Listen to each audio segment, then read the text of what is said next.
Hi guys, Jimmy here from the UAP files. So yesterday I posted a video, Aran Devereux, drone pilot, awesome footage of UAP, multiple UAP. I counted 7 in the end. There were 5 in the footage that I put out on YouTube, and then when watching it back on YouTube, somehow I missed another 2. Now, it's probably, certainly by the time this video is posted, going to be the most popular video of all of the videos on the UAP files, and that includes our interviews with politicians and film stars and all sorts of different people. So it's interesting. The comments have been lit up with lots of people saying, "You're an idiot, it's a fly." I don't think it is. So this video is going to be analyzing the footage and trying to figure out what it is, because I don't think it is a fly or multiple flies. I think the data will show that that's not possible. So let's dig in. So this is Aran. We interviewed, or we talked a couple of days ago about the footage, and we overlaid it during the conversation to talk it through. This is the main object here that just flew at the drone, but we also see these other objects just all over the shop. There's some here, and there's also some directly over the water that we see. There's just loads. I think we've counted 7 in the end. We can't cover all of them in this video because it would just be the world's longest video, and no one needs to see a 4-hour deep dive into multiple different objects. So we'll focus purely on the 2 that are closest to Aran in this footage. So we see him just there near the big mounds, and then the 2 objects, one that shoots up and one that shoots towards the drone. Now this is Doolough Valley, which is County Mayo in Ireland, and he's using a Mavic mini drone, 2.5K resolution with an ND filter, and filming at 24 frames per second. We know that the drone was registering at 26 miles an hour, and that's quite fast for this kind of drone because it was moving with the wind, which pushed it along just a little bit more. So there's Aran, and here's where the 2 UAP appear to originate from. So we'll get into the distance and the positioning now. So this is the little spot there, that bit sort of protruding out of the water, that bit of land with the 1, 2, 3, 4 rocks sticking out of it. That's our reference point. Now these are screenshots sent over by Aran just to confirm it is the right location. I'm happy it is, he's happy it is. And we can see these rocks that match. So that's going to help us with the distancing and getting an accurate idea of the distance between the UAP and the drone when the UAP first moves off in the direction of the drone and past it. So we see those 1, 2, 3 big clusters of rocks or land, whatever they are, just there. And as it gets to the final cluster of rocks just near to that big chunky piece of land, that's where the UAP seems to pass or reach its destination of the drone. So that's going to be our position of the drone. So we're looking at bottom right hand corner of the screen. 200 meters is what Google was registering.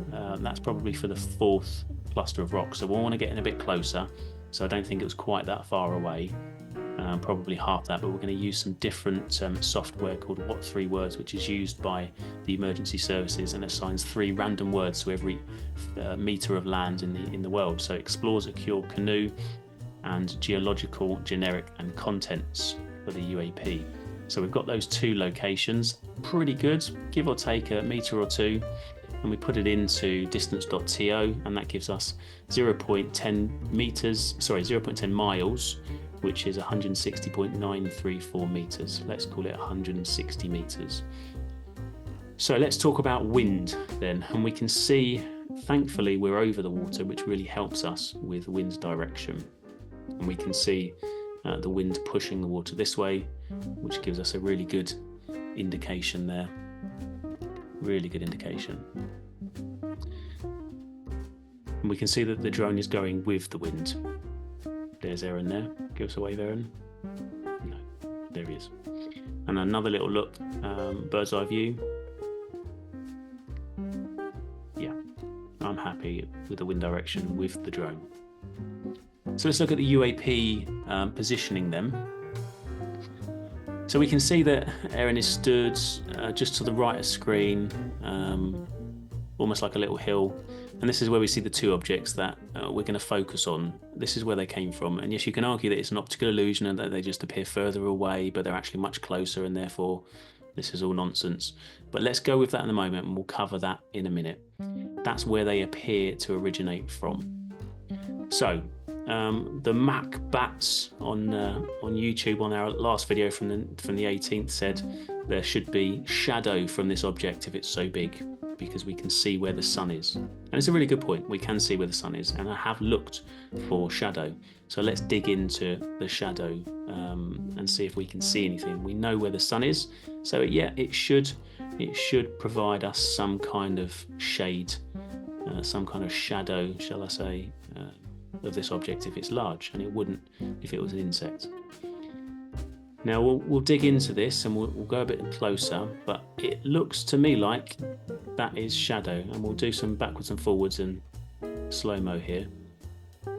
But there we go, shadow. Can you see that? Shadow. That's a shadow. Which means that is our location, our originating point. It is at that location 160 meters away. So let's do a calculation then based on the speed and the time it takes to get from the 160 meter point to the drone.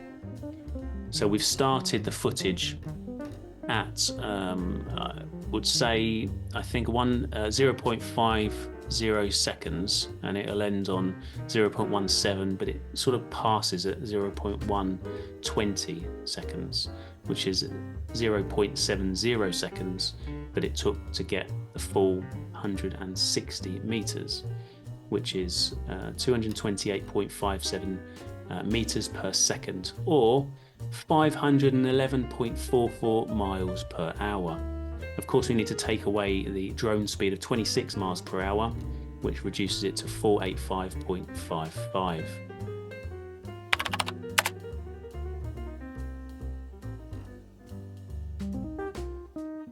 Now, as we know, it's highly unlikely that any insect can go at that speed. Even a dragonfly, maximum speed of 60 miles per hour in short bursts.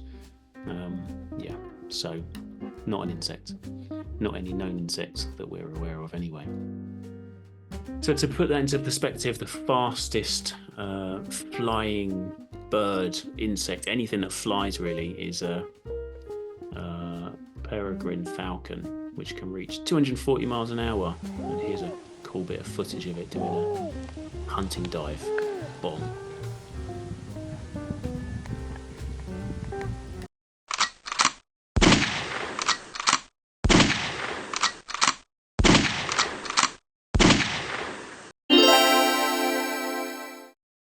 Well, that's it, guys. Obviously, we can only work with the data that we've got.